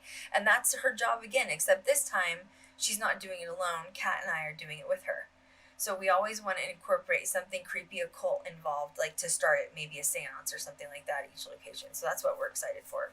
Like, shaking it up and trying something different, because, like, it's one of those, like, there's been so many methods done that it's the same old. It's like, let's try something different. Let's try something new now and everything, and just see what happens. Not like go like, well, we're expecting Aunt May's going to show up. It's like, no, let's just see what actually pops up. Actually, it's usually demons. It's always a demon. It's always a demon. It's always a demon. Damn. I was watching this TikTok last night. This FYP girl came up on my page. It was kind of interesting. It's a good opportunity to chat about it. She was just saying that she's like, a lot of people have. She said demonize demons, which I laughed about because it's kind of true. Because she was like, you demonize demons because we read in the Bible that demons are bad and they come up from hell and da da da da. And she's a psychic and she experiences like outer worldly beings and whatever. She goes, but what if it's not like bad? She goes, you have to think of demons as like their own class, like humans, like aliens. Like there's different types of aliens, like Mothman, and then Chupacabra. Like you're your own class sort of thing. So she goes, within demons, it's like humans. There's some good humans, and then there's bad humans, and then with demons, there's bad demons, and there's not so bad demons. But unfortunately, we've been trained in our brain from society, from religion, from Bibles, from the damn paranormal shows that we watch, that demons are always going to inhabit your body and cause you to throw up green pea soup every time. Right? And so you have fear automatically. And it's true because, like, I've been around demonic stuff. I know Eilfie's been around demonic stuff. And I laugh watching these shows because, like, yes, I've been around some dark, bad stuff. But then some other stuff, it's dark, but, like, it doesn't bother you. It's not like what they portrayed on TV. Oh, and to me, too, is in the paranormal field, unfortunately, when we think of demons and stuff, it's the very Christianized version of demons, when it's like many different cultures have their idea of either dark entities or demons are called different things, and they're not simply evil or bad or something like that. That's just like one very small slice of one particular religion's view and everything, because that's all you see and everything. And to me, it's like one of those where we shade it into that because that's all we hear about or think, when actually it's one of those, I think we try to put a human morals on something that isn't human, and even though it doesn't follow by our morals, doesn't necessarily mean it's bad. It's just it doesn't follow by our rules, and it doesn't have to follow by our rules and everything. And that's where we have to figure out, well, what does it actually want, or what's it expecting? Because if we try to fit it into the round peg, it's not going to ever work. It's true. And also, we kind of front load ourselves with this idea of, like, if we encounter anything that is even slightly miffed with us, we're like, oh my god, it's evil. It's like, no, you probably just pissed it off because you're in its house and you're moving stuff around, and they probably didn't want you to do that. So of course you'd be pissed too if someone's moving your stuff around and everything. What did you expect? No. Erica, hey girl, hey, what are you doing? I think find me on Instagram. Why am I not? I haven't heard from you. Anyway, yes, I agree. Yeah. It just it gets under my skin. It gets under my skin. It's a very Western view. It's very Western view of it, when it's like it's not that simple, honestly. Yeah, I know. It's all deeper, but that's what I'm saying. Like, which is, you're perfect. Is it Mothman? Is it Mothwoman? Is it a family? Is it way more than just, like, when I think of family, it's like Mothman, Mothwoman, his wife, and their 3 moth babies. What if it's like 20 and they're not related? Like why are we so specific on one? You know what I mean? Like, I love critical thinking and opening your mind up to it. It's the same thing like with demonic stuff. It's like, God, I get blah, Like the sightings are like driving on the dirt road in the middle of nowhere, and they see this thing. They probably could have been driving through its territory, and it was like, hey, get out of my area. This is my area or something. Or hell, it could have been hunting, and you just interrupted it. Yeah, basically. And luckily it didn't become lunch, but you probably just interrupted its hunting season. I agree. We have another. Where can we watch the Arizona investigation? It's not available for purchase right now. I had it on YouTube for the high tier subscribers, but we took it down for reasons that what our future is doing right now. We can't talk about it. Okay, Don't pressure me, because I just can't say any more than that. So, oh my god. Erica is my friend. She's an attorney, so she's like, I'll be Krystal's attorney, and shut up, Krystal. Don't say anything. No. So, Mothman prophecies. There's books. I mean, it's just crazy. I would love to go do the Mothman thing for sure. But you're right. That's the problem with these investigations, going back to the outdoor gig, because I want you guys to really think before you do this stuff. You need to really plan ahead. Like, really plan ahead. You can't just be like, oh, I'm 3 hours from Point Pleasant. Let's just hop in the car and go. That's not, the time of, like, is it winter? Like Eilfie said, she was freezing and yet she was bundled up. But then you get so bundled, then you're moving, and then you get hot, and then if you take your jacket off, you're cold again. Like, you have to really think. Like, your clothes are making noises as you're moving around, and that just drives everyone up the wall. Your audio text, like, I hate you, Eilfie, stop moving. You're like, sorry. Well, especially if you wear a leather jacket, because I think I was wearing a leather jacket to keep warm, and it's like, great. I'm like, I can't not make noise with this thing.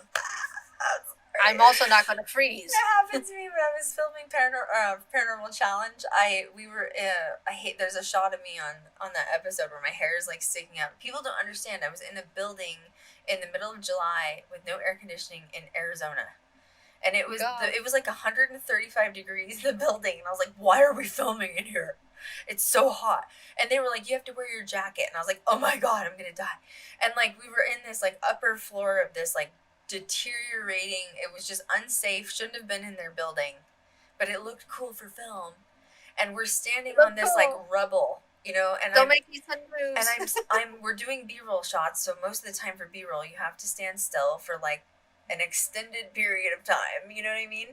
And I'm standing on rubble, and like you're like, you move in half an inch, not even, and you're like, like everything shifts, and then they like yell at you, you're moving for B-roll, and you're like, it's so hot in here, and my feet hurt from standing on gravel for the last hour.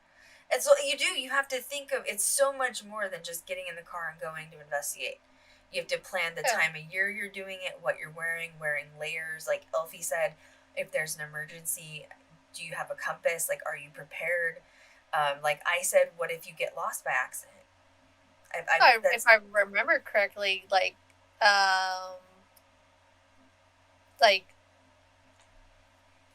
reception was not very good out there, if I remember correctly. So it's one of those, like, if you have a cell phone, probably don't expect to get reception out there. Yeah. I've been, like, a lot of the small towns I've filmed at, like... Oh, yeah. I don't even think people will have smartphones in some of those small towns, honestly. So, it's true. It's true. I remember I had an iPhone for this one shoot, and it was like, I was like, where is the cell phone service? There's none. And they're like, yeah, nobody really worries about cell phone service. We still have, like, home telephones. And I'm like... We have this thing called a landline. We still have this. Am I in the twilight zone? Where am I? I don't know what to do. And it doesn't matter where you go. You have no service on your phone, like, legit, like, none. So, no. Go ahead. Well, yeah, and also, I would say, too, if you're going to small towns and you're going to outway towns, too, I would say, like, understand, like, even if there's, like, stories or legends, doesn't mean the people there are just going to suddenly open up and talk to you. Because if you're someone who's not local, they're like, who are you? What do you want? Like, you almost kind of have to get them to warm up to you before you get them talking. Now, of course, there will be some people local there. They'll, like, talk your ear off and everything. But you also have to kind of respect the fact that you're not local there. Why do they need to talk to you? Why would they want to talk to you? So it's like you have to kind of like feel it out, because not everyone also digs the idea of like, oh yeah, our house, our place is haunted, or yeah, this happened here, or this tragedy happened here. Not everyone wants to talk about that. So it's one of those, you have to kind of be delicate. Point. That's a really good point to bring up too. Mm-hmm. So S.A. Rosen just said, hey Krystal, hope you're well. Hey boo, XOXO, I love you guys. I was filming for this pilot I was talking about in Arizona, and we had to take our security Josh with us. Josh went with us, and we were filming in the small town first, and then we had to go, like, there's Main Street, which Eilfie, there was 10 stores on Main Street. You know what I mean? Like, this is Main Street. And literally to get groceries, you had to drive 45 minutes out of town. So, like, but we filmed. Oh, yeah, it was, like, weird. You know what I mean? Like, whoa. And by the way, if there was an emergency in town, they do not have fire department or a, what was it called? Ambulance. So, like, if you call 911, if you call 911, you're fucked. Like there's nothing you can do. Like, you better get in your pickup truck and drive yourself 45 minutes to the hospital, like, literally. But, so we were filming, and we were, like, in town, in the downtown area, and we were unpacking film gear. And I told Josh, the security, I was like, dude, just chill and, like, sway. If anybody comes around us, just do the talk for me. You know what I mean? So we're getting all this equipment out, and then all of a sudden here moseys in some people, and they're like, "What are you doing downtown?" And we're like, "What are you doing?" You know, because it is small. You're talking 10 business, and Josh looks at me, and I was like, "Just talk, do something." You know, like, and so Josh like, we're filming a documentary here. And he schmoozed them. But it's interesting because, which is why he's so necessary for us when we're on the road, you know what I mean? But, like, because we're, like, busy getting equipment out, and Josh was like, oh yeah, let me tell you what's going on.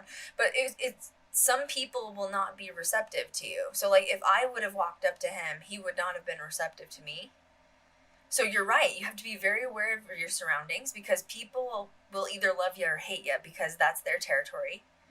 And they don't want you to do their town wrong, and they don't want you to mess something up, or you know, like, it's very much that, like, you're the outsider sort of vibe. Well, especially if the location already has, like, a reputation or history of, like, this thing happening, and, like, other documentaries or shows have already spin it, so they already are aware of it. It's one of those, like, you have to when I've talked to people and everything, when we're trying to interview and try to get the story out, usually it's like, you don't, like, come right out the gate of, like, so we heard some people died here, and this happened, and this crash happened. Like, you don't go out the gate with that. You kind of, like, first almost, like, show that, hey, I know you're a person, I kind of care about you, and, like, I want to know the story, but I understand, and just kind of work up to that, and they'll finally actually start chatting with you. But, like, don't go out the gate with, like, hey, let's just hit it over the head. It's true. It's social cues. Is that a good way of putting it? Social cues, thinking ahead, and really being aware of communication is really important. Oh, yeah. Because you're all, like, you know, you take Eilfie, Kat, and I, and these, like, 3 gothic-looking witch chicks in a town. People are like, who do these girls think that they are coming, you know, like, and they are standoffish us. So we need other people that can step in. You know, sometimes you go into misogynist areas that don't want to communicate with you as a female. And that's kind of what happened in Arizona too.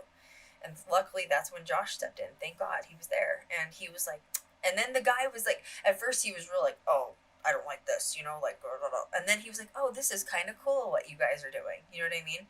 So it is, you have to be smart. You have to think. It's critical thinking and communication and knowing how to handle people, because you do want to respect the land. You do want to respect, if it's Mothman or not. Like, you want to respect the people, the community, and especially something like Mothman, although it's in a town of only 4,000, like we talked about in the beginning, that is literally their economy. You need to respect them. Like, they need that for their economy to, like, or the friggin' place will fall off the map. Like, literally, you know what I mean?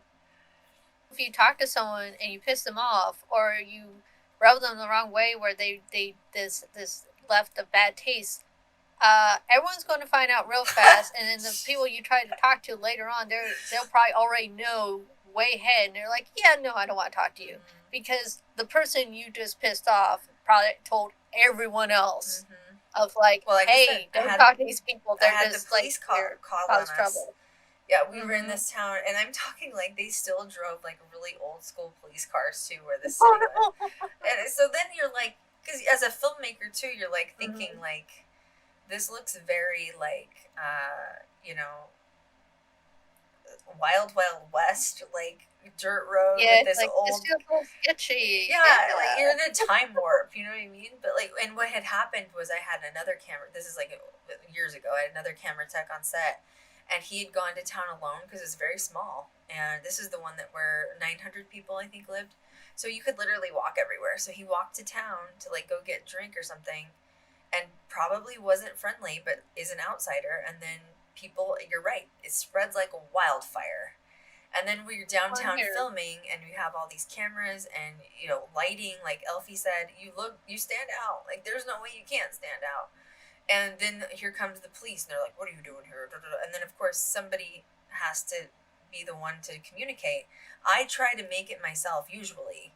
And usually it works. But like I said, sometimes you do get into small towns where there's misogynistic issues, and they don't want to talk to the female, period. And so you have to make sure you have a backup. Get, like, releases and such. Sometimes. Get signed off. Sometimes you do, yeah, for sure. You have to make sure that you're doing it right. And people, they're very just protective of their town. They don't want. I think it's that, like, M. Night Shyamalan, The Village type of vibes. You know what I mean? Where it's like we're safe here, and we don't want outsiders. And then if an outsider comes in, we're unsafe. So now we have to watch you. So you have to respect it. You have to respect it for sure. Well, and what I always found, like, because I would usually go to, like, the historical societies or local library where I would find the local history and everything. How many times can I say local? Eilfie just loves books. Okay, it's all about libraries and books. Like, that's. And the thing is like, most of the time, those are run by retired people or older people who know the area. Like, if you talk to them, they will tell you all sorts of stuff.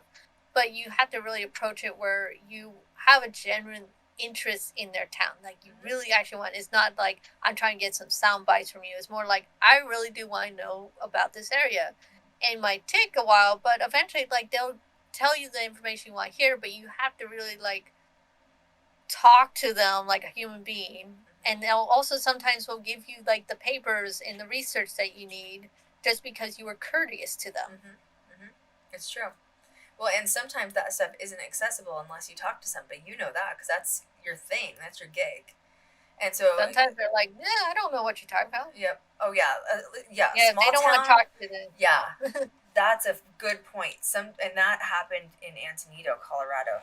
Sometimes it's such a small town, they don't want people to know the trauma and tragedy that happened.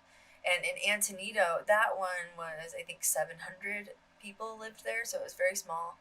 But it, literally, guys, I shit you not, there was some massive, like, gangster activity going in this town, and, like, sketchy shit, you know what I mean? Like, where the government was involved with, like, paying people off what's new. But they went so far to the extent where the government officials burned down the library and all the paperwork and books in it.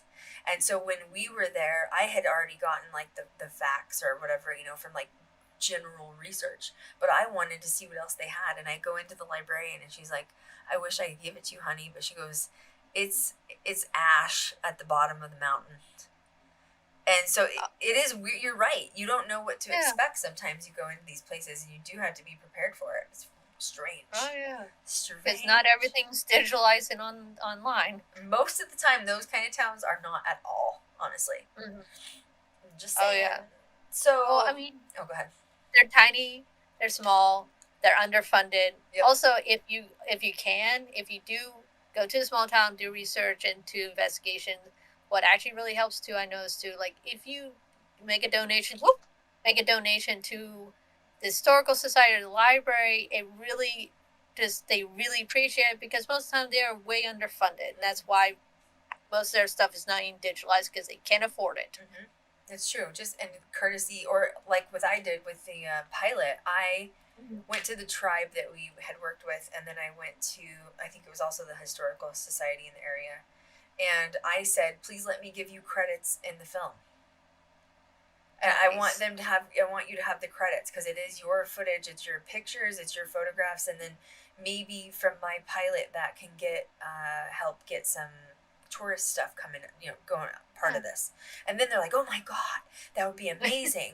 But you want to give them credit where credit's due, because you're right. Like, they are the ones that are holding this important information and stuff. So yeah, but you're right, there's a way to do it. And that's why I'm really happy we have Eilfie on to help you guys, because the reason the paranormal field is not saturated with good paranormal film is because people don't know what they're doing, and most of the time the production companies are throwing things together extremely fast, and they don't know paranormal, they only know film, and they don't do it right, and that's why they only last 1 or 2 seasons, because there is a right way and a wrong way, and it is muting the actual paranormal side, and history is so vital, but you have to mute it with the film side, and that's where it's so rare, and that's why there's not a lot of good paranormal TV. That's exactly why.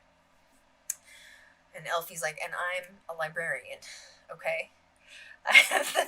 I'm the supreme this librarian. I had to learn along the way. Like, this was definitely a learning curve to it. So it's like, you learn it as you go, but that's why I'm like telling you now, like, do this, you'll be so much better for it. Yeah, you have to talk to somebody. Okay, so you put in notes theories behind what Mothman is. Could he be a crane? Could he be an owl? Could he be a goose? A thunderbird? or a banshee? I thought that was a cool theory, actually. Like a banshee, but like maybe like a crypto banshee. Like that's kind of a cool theory.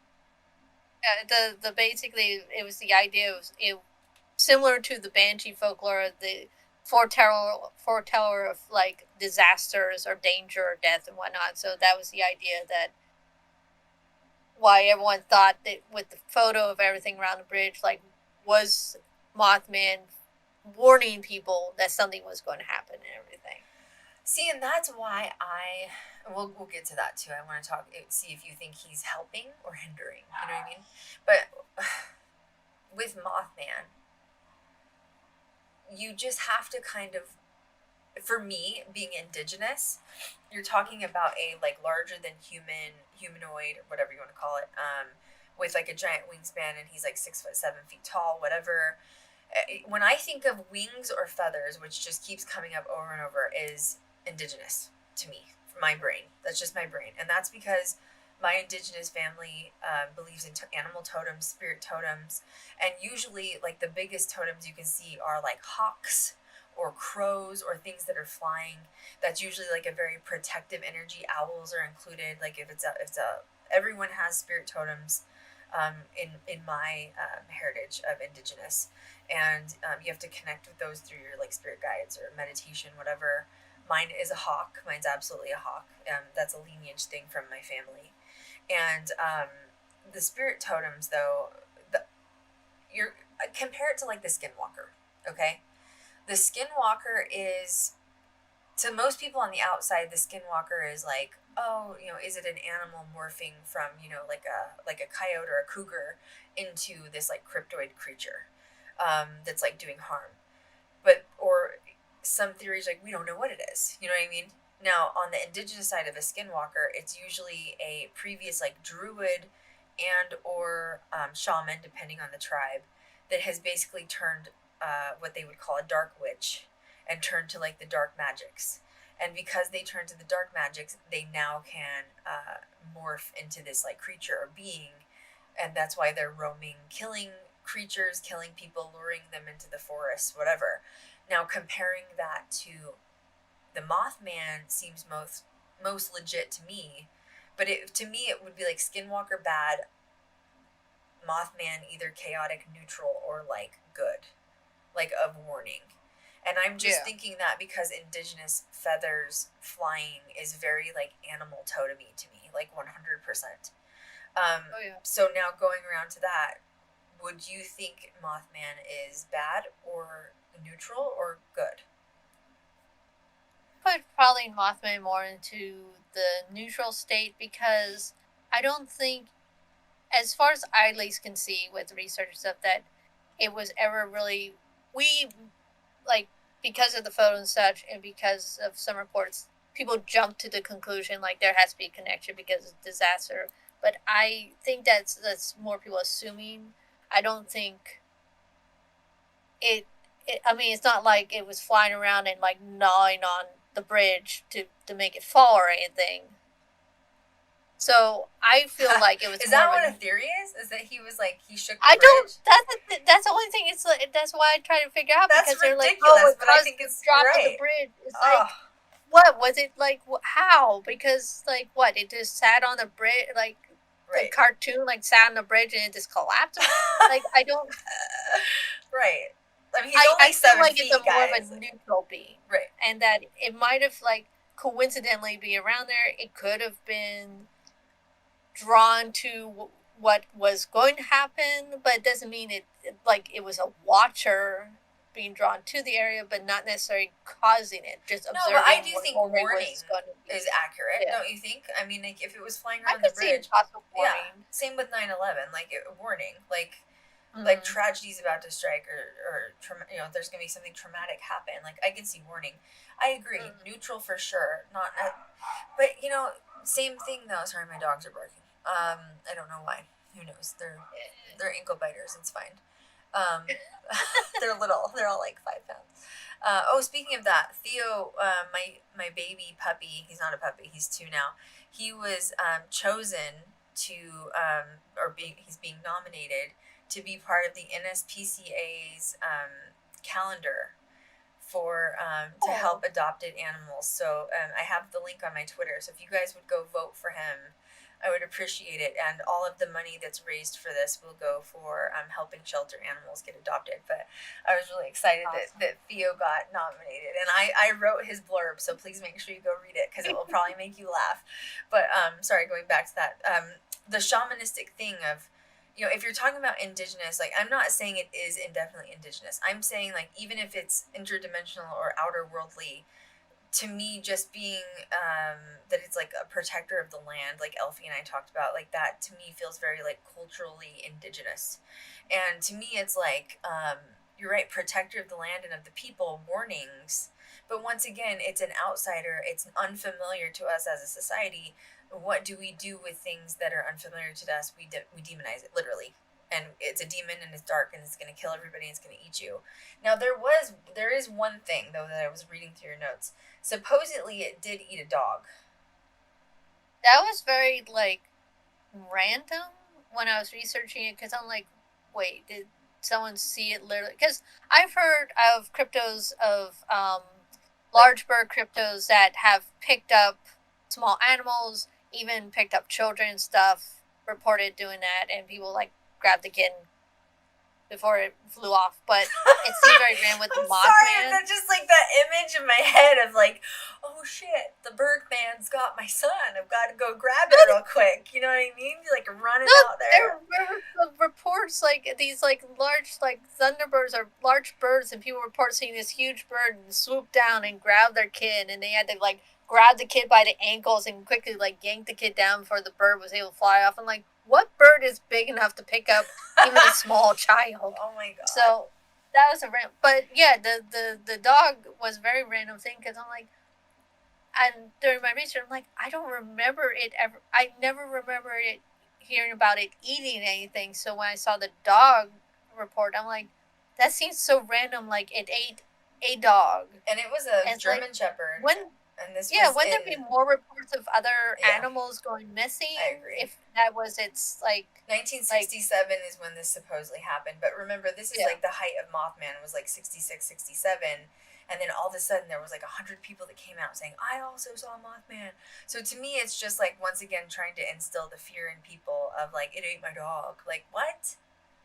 Like, I feel like maybe wildlife might have gone to, like, might be coyotes, or just some wildlife creature, or your dog got out and harmed, unfortunately. But it's like, did you see a Mothman, like, literally, like, pick up the pup and take it off? No, it's true. Where I guess it was a very random note. I'm like, I'm just going to put this in here, because this is like, I don't remember ever hearing the Mothman, oh yes, it eats the local pets. The German like, Shepherds of all things. Okay, it's a big dog. Like, that's a big dog. Yeah, it's not even like the tiny dogs or like... Eilfie's like, it should be, it's just Chihuahua, okay? It prefers Chihuahuas. Oh my god. And also the German Shepherd, like, they I would think a German Shepherd would put up a fight too. It's not like, it's a German Shepherd, they're big. Okay, somebody asked a question for you about paranormal state, and I'm not going to. Okay, Eilfie, does not answer questions regarding paranormal state unless it was her personal experience, like on set. So like we made that rule. I actually made that rule for her. Sorry, Eilfie, because she just doesn't want to be caught in uncomfortable circumstances, and she still has peace with everybody. So if you want to ask a specific question about like a location that she's investigated and what she experienced specifically at that location, you can ask that. But I won't ask her other questions, if that makes sense. And that's just out of respect of our supreme being here. Now there have been some modern sightings. Chicago, there's been 55 sightings of Mothman during 2017. Holy shit.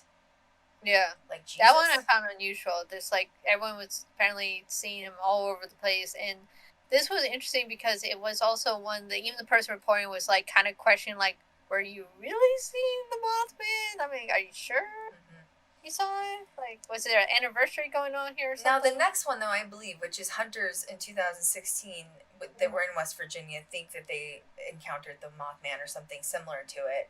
And they basically were driving on the highway when they saw something jump out from, like, a tree. They pulled over to take photos, but they couldn't get anything on camera. Now, that, I believe, could have happened for sure. Yeah, and I saw the footage of that because, like, apparently they were driving down the highway and everything, and they saw something jumping from tree to tree, and they pulled over and were taking photo. And it, I mean, when you look at the photo, it looks. This is where it's one of those, like, it's. Oh, there is a photo. There is a photo of this. Yeah, there is a photo of it if you go link and everything, where it's kind of questionable of like. Okay. Yeah. Because it looks so classic. Could be Mothman. A bird too. I mean, yeah, like well, it's it looks the almost distance. too classically Mothman. If it's like super, like if the bird is super close, that could just be a damn bird. Now, if that's like a, if it's, I mean, you're right. Meh. You don't know. Yeah.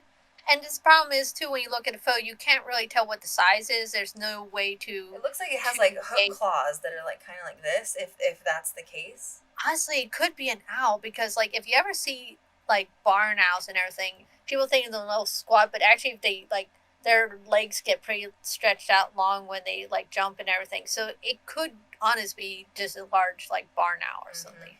Yeah. Because, like I said, you can't really tell what size it is. Yeah. I can't. You just see something in the air. I mean, they caught something for sure. I'm not saying. Oh, it, yeah. But you just can't say it infinitely. Mm-hmm. So there's been tons of movies obviously done on this. We know this. And now this chief stuff. Do you want to talk about this? Because I found it kind of interesting. This is the one, like, I do remember researching a bit about it. There is also, similar to the Mothman statue, there is another statue made of same steel or something by the same artist, I believe. Over by the river near where the Silver Bridge was, where now I think it's the new Memorial Silver Bridge or something. There is a statue dedicated to who they call Chief Cornstalk, and his actual name in Shawnee, I believe, was pronounced Kitoga. Kitoga. I'm probably butchering that totally, but everyone in this, at least in the story, has known him as Chief Cornstalk and everything. That's very indigenous to be named after animals or the land. That's very indigenous. Yeah. And apparently he was very active just before and during the American Revolution, because there were also wars and skirmishes going on during that time as colonists were starting to move west, because you have to think too that at that time what is West Virginia now was still very much woods and wilderness and still uncolonized area, and unfortunately like isolated, colonists for were sure, slowly making their way across the west, and there were wars and skirmishes breaking out between that and also the Revolutionary War too. And he was definitely in the thick of it, from what it sounds like. Let's see here. So there's proof he actually did exist because he's in historical documents of 1764. So Chief Cornstalk was real. It's a person. So yeah, he is a real person and everything. He was apparently a part of the Battle of Point Pleasant, or known as the Battle of Kanawa. He it was fought in October 1774 between the Virginia military, the Shawnee, and the Mingo warriors. Apparently, at some point during this time too, he started to try to actually work with the British Americans, with the Americans at that point, to create some sort of peace or try to find a neutral stance and everything, because he was involved with the wars and the battles and skirmishes, but then at some point he started trying to work to try to find some sort of neutral ground to help with his people with the Shawnee and everything, so that probably because he saw so many dying and so much death and everything, Tragedy. he just didn't want that anymore. Yeah. But unfortunately, he was captured along with some others, and let's see. They diplomatic visit Fort Randolph in Virginia, West Virginia, hoping to learn American intentions. He and 3 others were imprisoned by Fort Commander when American militiaman was killed by natives in the fort vicinity. Angry soldiers executed Krystal, which apparently he was shot 8 times in the place he was captured. Like, they basically, man was killed. They blamed his people, and they felt that he had something to do with it. So out of anger, they went in, they executed him and a couple others, and it was just one of those, like, it sounded almost like just a rage moment of, like, no discussion, just this happened. He was murdered, and local legends claim that he laid a curse on the area as he died, and that the disaster in 1967 with the Silver Bridge and Mothman sightings were connected to him. Which, that's, to me, the odd part. Because just randomly pull in Mothman, but also, interesting. 1967, that's when he decided, that's when the curse decided to act. Right. Why did it take 100 years for the curse to be enacted? Right. And that's the thing that I don't think people understand either with indigenous, curses, because, honest to God, with indigenous land being everywhere could be cursed, literally. But a curse doesn't, it could take place as someone's dying, but what it really is when an indigenous tribe has land somewhere, they've built up the land and they love the land and they care for the land, and the land is also like a breathing entity, you know what I mean? And to the point where it's a physical self. So if you come in on that land, even after you execute an entire tribe, it's almost like the land itself is alive cursing you, if that makes sense. It's not necessarily they're chanting and if anyone steps on this land they die. It's not necessarily that. Same with what's that lake, that haunted lake where the native Indian princess died in? It's on the East Coast. Can't remember. Lake Shawnee, I think that's it. I think that, yeah, but same thing. People oh, everybody drowns because the lake, she cursed everybody because she couldn't be with her lover. No, once again, the lake was an entity to them. And it's still alive. Just because the tribe was pushed out or killed doesn't mean the lake leaves. The lake is still an entity. I don't think people realize how much of indigenous culture, anything on this planet that breathes and eats, sleeps, including a plant, down to a shrub, down to the sage you use to burn your house, is an entity to the indigenous. And they serve it, and it's sacred. It's literally sacred. So, in other words, it's not necessarily the Shawnee that put the curse. It's the lake, because the lake's pissed that you've now disrespected not only its people, but the lake itself, if that makes sense. Because people just don't realize. Yeah, and also a lot of times these places are usually, they've been recognized as something, there was something about them. There was something sacred about them. There was some energy about them. And the indigenous people before recognized that, respected that, sometimes interacted with it. And even if they are gone, doesn't mean that place is any less. It's still there. And we still see it today that there's places that even they've been built up, that were once possibly sacred places, there's still a feel about them. It never changes, even if there's stuff built on it, even if the people originally who did respect it were taken out of it.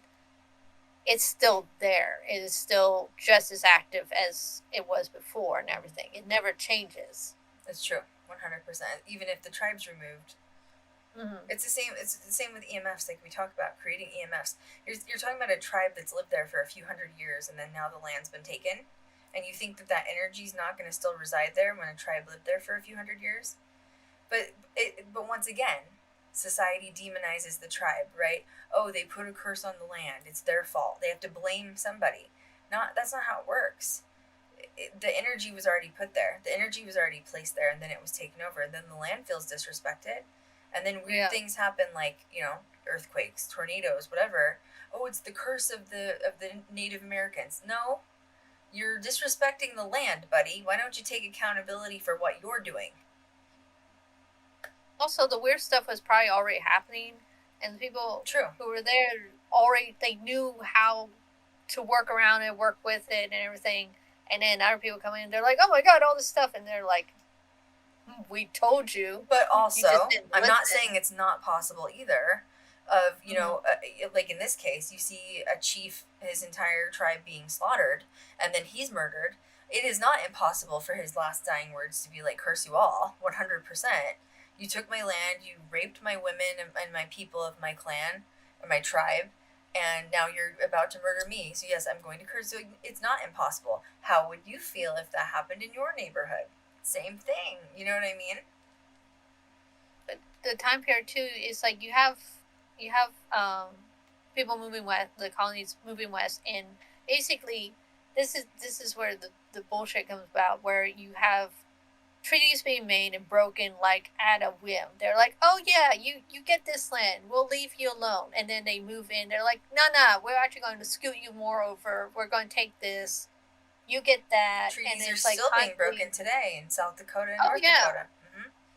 And it's just like, wait a minute, there was a binding contract. You can't just keep moving the border or the line wherever you want it to be. But that was happening, and like you said, it's even happening today, where it's like, no, we really want this, so we're going to continue to scoot you over.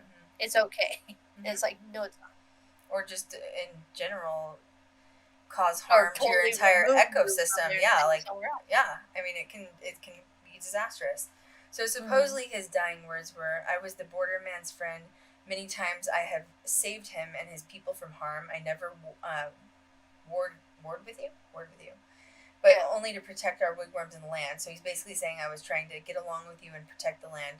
He says, I refuse to join your enemies with your red coats. I came to the fort with a friend, then you murdered me. You have murdered by my side my young son. So his son was obviously murdered with him as well. And for this may a curse of the Great Spirit rest upon this land. May it blight by nature, and may it even blight by hopes, by the strength of people, paralyze the stain of my blood.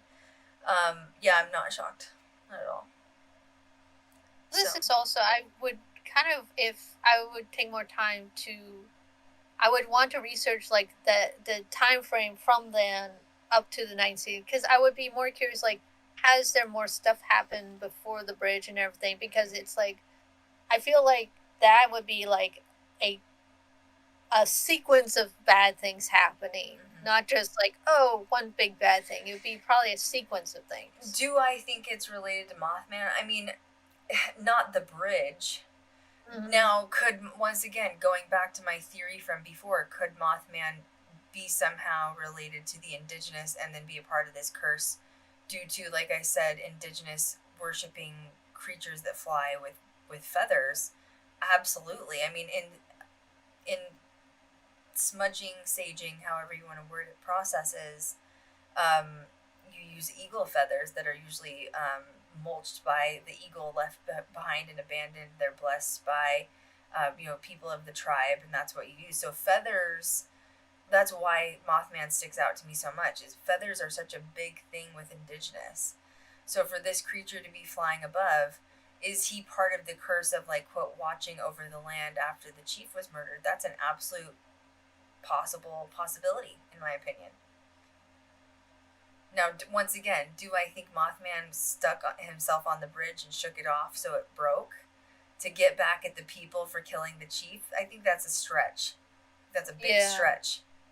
I think I would lean more towards faulty technology and just age than supernatural thing. Also, we haven't even gotten into the whole part about the UFO sightings and the Men in Black and just all the layers. We have this area, which is interesting because a lot of those hotspot areas, and this is one of them, same thing in Arizona when we filmed.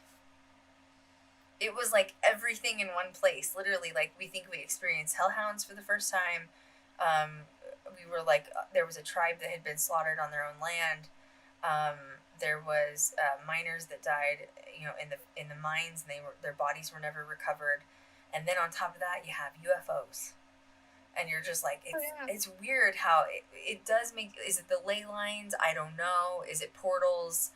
I don't know. Is it interdimensional areas? I don't know. But it does make you wonder why these certain hotspots do attract or accumulate these, like, paranormal things. Well, I think with the UFOs, it's like, I think partially I could see it being some sort of like magnetic or attracting because, like you said, like you have the Alaska Triangle, you have the Bermuda Triangle, you have these weird kind of hot spots scattered around. But then you also have to think too, back to the TNT area, you had TNT military base, you had military around in that area. So, and that usually can attract UFOs and UFO sightings as well, wherever there is military or military activity. So even if that place was defunct, doesn't mean would stop UFOs from coming around. Mm-hmm.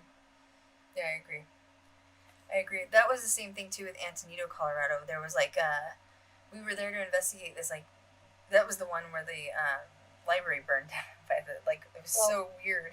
But then they had a UFO watchtower, and then they had like La Llorona, like, supposedly chilling down by like the river, and I'm like, the Banshee's here too. Like, Jesus, they've got everything in one spot, And then there's like over the hill, the reason they put in a UFO watchtower, there's like cattle mutilations going, and you're just like, and there's literally 700 people that live here. Why is there so much? But that's proof of maybe they're attracted to areas where there is low population so that they're not seen. Yeah, no, I agree very much the idea where it would make sense because you probably wouldn't want all that stuff going in a heavily populated area like, I don't know, Chicago or New York and everything.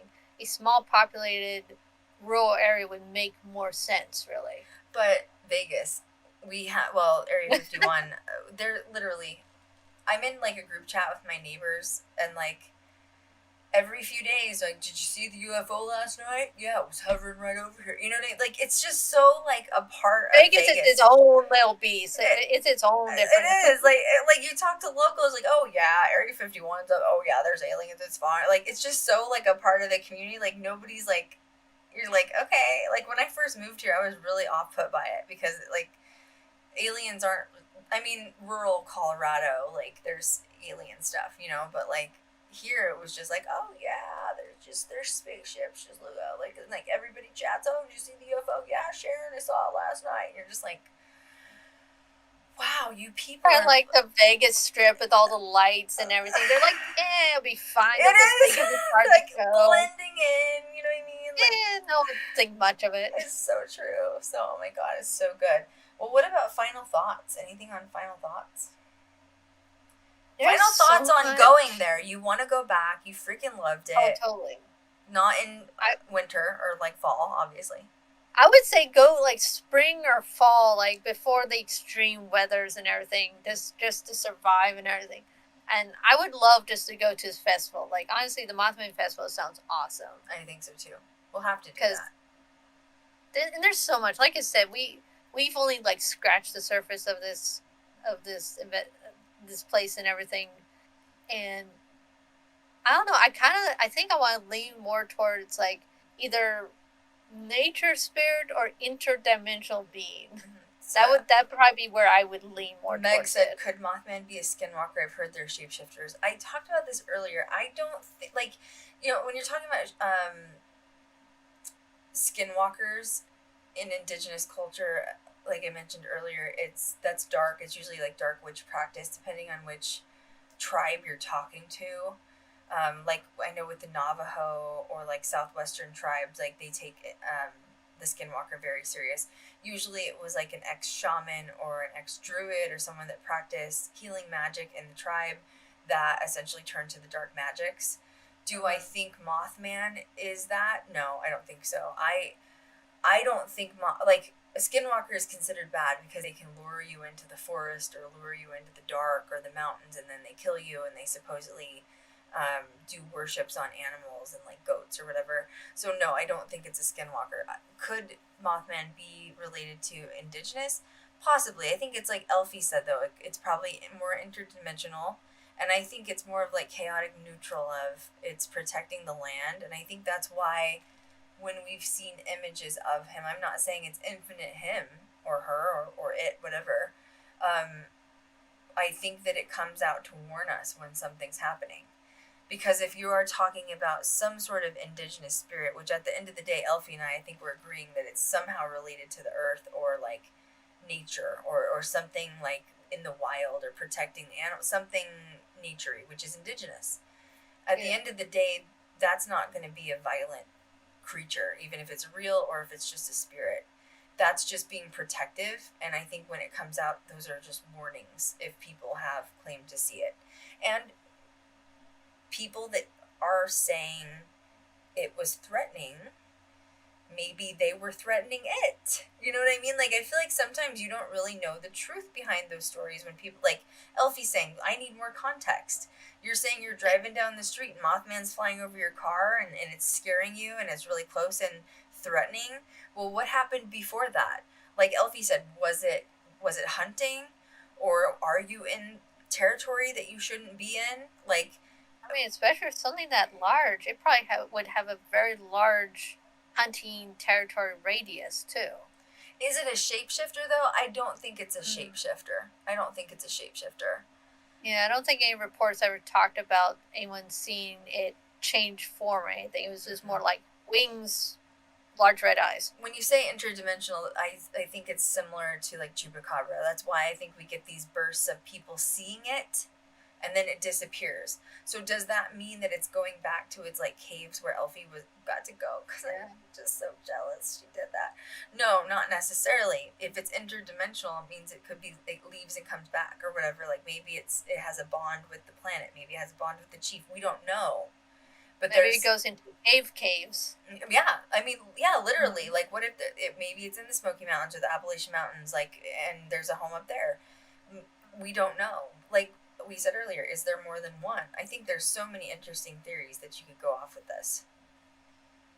And there's no infinite answer because we don't know. And that's, I think, what makes us love paranormal so much. Because, and this is why I love Eilfie and Kat. This is what we do. We sit around like, wait, what if it was this? You know what I mean? Or like, what if it was that? And like, that's what makes these theories so fun. And then Eilfie's like, okay, Googling, researching, like finding it right now. You know what I mean? I'm going to see if we have any more questions. I'm not sure. No, I think we're good. So that was it. Yeah, I think this was an awesome stream. I'm so happy you finally got to share it. And someday we are going back there for sure. Yes. And I can't wear platforms. No. And like we we need to make sure we have like a medic on set just in case, because I am the one that will like get eaten by like a werewolf. You know what I'm saying? Like I'm that girl. I am the blonde that will die. That's why I'm always saying there are some cryptoids I will not investigate. Do I want to go find Bigfoot? Not really, to be honest with you. You know? Do you want to find Bigfoot? But I think that would involve some like heavy duty camping and really getting in the woods. Camping to me is a 5-star hotel. I need an outlet for my flat iron, and it's just not gonna work. Okay. Like you gotta rough it. You gotta in the wilderness for that stuff. See, we'll just use Josh Gates for that. You know what I'm saying? That's all. There you go. But thank you guys so much for being here. It was great. Next week, Kat and I are gonna chat. I don't know. You know, we always have weird chats, so I think. Yeah. She's doing, I don't remember what she's doing, but I know we're going to also kind of have a chat about Destination Fear next week. We have some really strong opinions on the last few episodes of Destination Fear. And I'm going to save that one for Kat, though, because Kat just is ready to share her thoughts with you guys. You know what I'm saying? Like, she can't control it. And, but yeah, life is good. Everything's really good. This will be uploaded as a podcast, as always. Make sure you're following us on social media.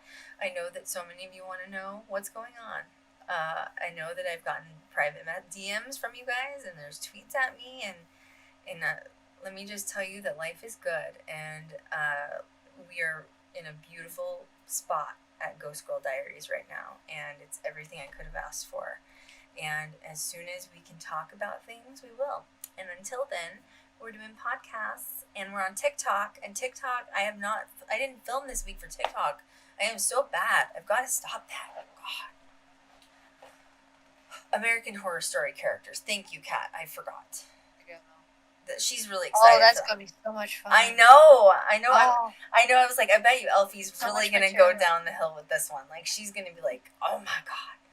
How many pages do you want? And this is why we love Eilfie. You know what I'm saying? Because you see the library behind her, quite literally. That's just Eilfie. That's her thing. That's just a little. Yeah, that's just a little. Yeah, if we ever do fan events, she just wants books. She likes ancient books, old books.